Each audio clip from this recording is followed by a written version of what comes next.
Mike McCool here in the Royal Examiner studio, and with me today is Skip Rogers. Skip is the proprietor, I guess, how would you list your title of this able forces? Executive Director. Oh, excuse me, Executive Director. Don't want to forget founder. No. Real quick, tell us a little bit about Able Forces. Well, Mike, 2009, we set up a foundation here in Front Royal with a mission to assist military and veteran families in financial crisis. Right. So I work very closely with military bases like Quantico and Fort Belvoir, Walter Reed, VA hospitals, and veteran and military-focused nonprofits in the D.C. metro area. They refer families that they're dealing with that are in need. Lights are off, water's turned off, have no food, check got screwed up, and they need a few dollars. Our assistance isn't large. Our assistance is on the range of a couple $100, $300.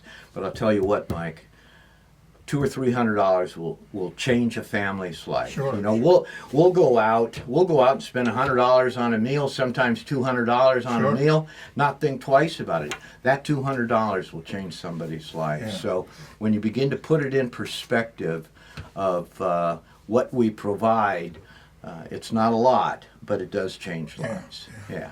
Well, we're also coming up on another event that you're highly encouraged and people to be involved in, and that's our 9/11 Remembrance. Yep, that's coming up on Thursday. You've done this now a couple years. This will be the third year. Third year. Yeah. It's just hard to believe it's been that long. I can remember trying to get on the internet and find out what's going on back September 11th, 2001. Yeah. We're a full generation now. It's 24 years 24 years ago, and if we look at what has happened as a result of that kind of 2-hour time frame in our country, what has happened as a result of that has changed the United States, and I think in a sense it's kind of changed the world. Right. Yeah.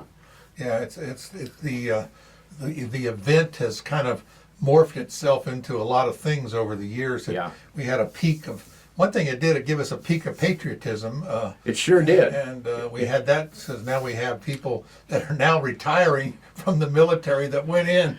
As young folks, and I've got close friends who were, just as you say, they were very young enlisted guys that are now getting ready to retire with over 20 years in the military. So their entire time has been spent on this in the kind of the war on terror arena. And we're still going with it today. I mean, yeah, we are. And sure. It's just like that. We never expect it to be on our shore. Yeah. But it could happen again tomorrow. Well, it can. We don't talk a lot about what's behind the scenes, but you've got a lot of military that are involved in operations that are quiet, that are vital, and are still a result of 9/11. Right. That's how dramatic that event was in our history. Yeah, I know it changed a lot of things. When I was in the Air Force and the security service, and the technology and the focus has changed so much. Even since I've been out, obviously, it's been a long time ago. You and I both, Excuse me, but just different. It's just different. I mean, things have stopped. When I was, I always tell people I fought the Russians on the DEW line. Yeah. People say, what's the DEW line? Absolutely. Well, it's gone. Yeah.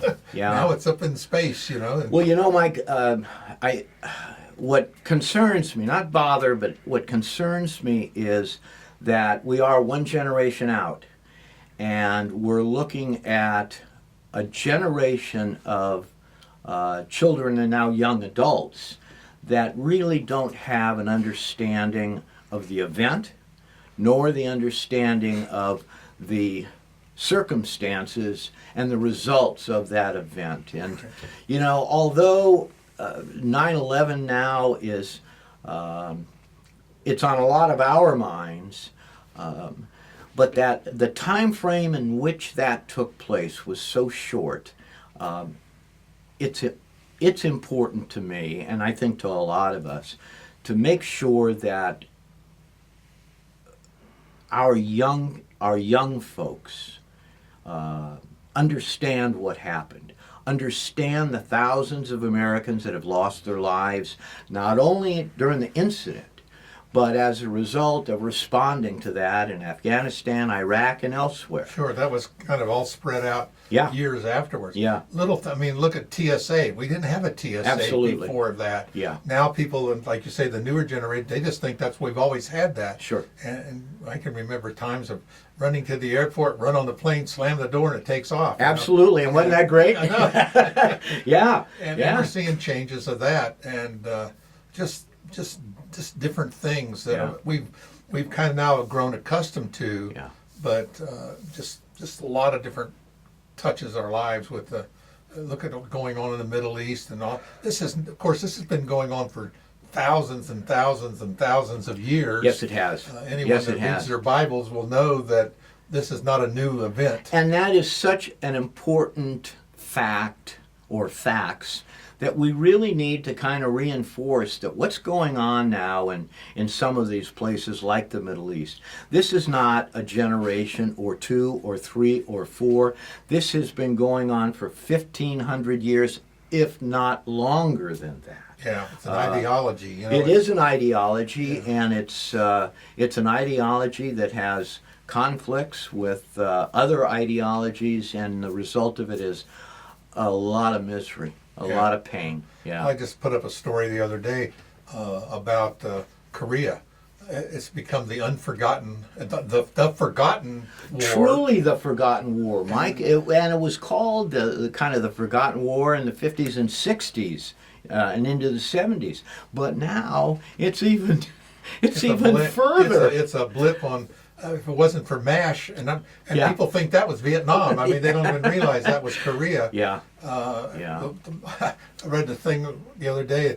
MASH lasted longer than the Korea War. I mean, it was on for 12 years. And that's great, Korean yeah. War was at best 3 years. At best, yeah. It never was a war. What do they call it? A police action? It's or a something? police action. That's Yeah, right. which is- Never been. It's never been resolved. We have never resolved. And we're looking at people know about North Korea, South Korea, and that little. This is all because of the 1950, 1953 Yeah. thing, and, Yeah. and it's still going on today. Really. Well, history is such an important part. I think should be an important part of everyone's life in this country, to understand where we've come, so we can understand where we are, and hopefully in a positive way where we're going.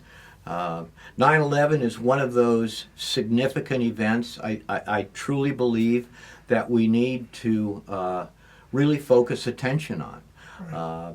We know about George Washington and his birthday. We get a day off. We know about certain holidays that we celebrate that are historic in nature. 9/11 is one of those events that truly has changed the world, Yeah. and we never need to forget that and how it happened. Yeah, like I said, you can't forget that image of the plane flying into the World Trade Center. my God. I was just up in the World Trade Center maybe a month before, and yeah. Yeah. I still found my Marriott hotel key card From that. Yeah. and next door, and so it's really eerie when you think, wow, I was just there. Yeah. I was at San Francisco. Remember when the bridges collapsed out there? During the earthquake? Yeah, the earthquake. Yeah. We were just there the week before. Yeah. How things happen to your Yeah. life, but then you really pinpoints and focuses. You on know, that I was event. driving on that road, and that's the I road was there that last collapsed. week. My car had been Sure. smashed. But that just shows you how events can happen Yeah. that'll affect us our whole lives. Yeah. And but this 9/11, I think it just people watch those documentaries that have been created and Yeah. and see even that, but just the aftermath. But what you've seen was people running towards it. These Yep. first offenders, That's right. first responders, Yep. and they were running towards it, and people were coming out, and Well, just a chaos. that's such a dramatic part of this story is we have the video now. A generation or so ago, we didn't have Right.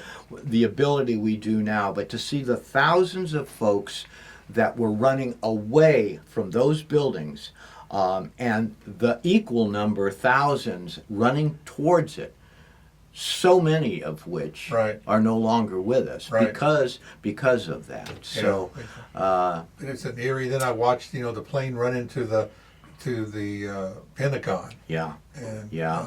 and that could have easily been any building in D.C. Well, and one of those planes that went down in Shanksville Right. very well was probably targeting either the Capitol or the White House. So one thing that they say though now, at least for a few years after that, before people got on, the passengers were compliant. They really didn't do it. And then since then, there's been a few incidences, and the passengers were no longer compliant. They got up and squashed Absolutely. some things that happened on the plane. So Truly heroic. It is one of those inspirational events, I think, that has certainly moved me, and I know has moved many, many people in this country. So what are we going to do on 9/11? When are we going to? We're having a little ceremony. At the We'll gazebo. we'll be recognizing each of the plane crashes. We will be talking a little bit about background within each of the events. I would really like, and I know it's very difficult for school-age children to get to the gazebo. I wish those that can come on down. It will be educational. If nothing else, it will be educational. I want to extend an invitation to our homeschooled children and the homeschool teachers to bring your children down.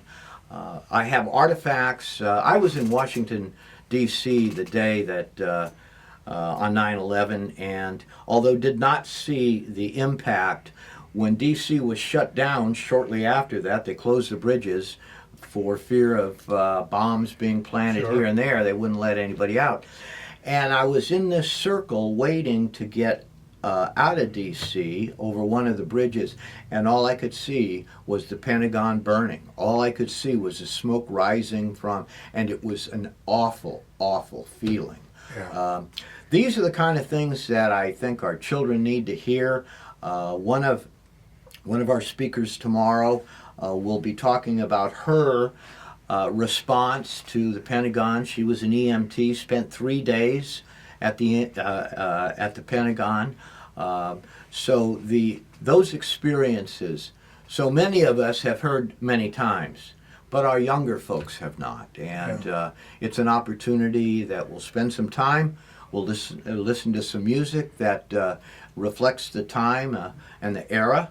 We'll talk about history. We'll talk about some real events that took place that we should all be aware of. Yeah, we shouldn't forget this. No, we shouldn't. Never. The things that is happening to us today Yeah. are a direct result of that one day. My too many families, thousands of our families have lost sons and daughters, husbands and wives, uncles, aunts, to that one event that happened on 9/11.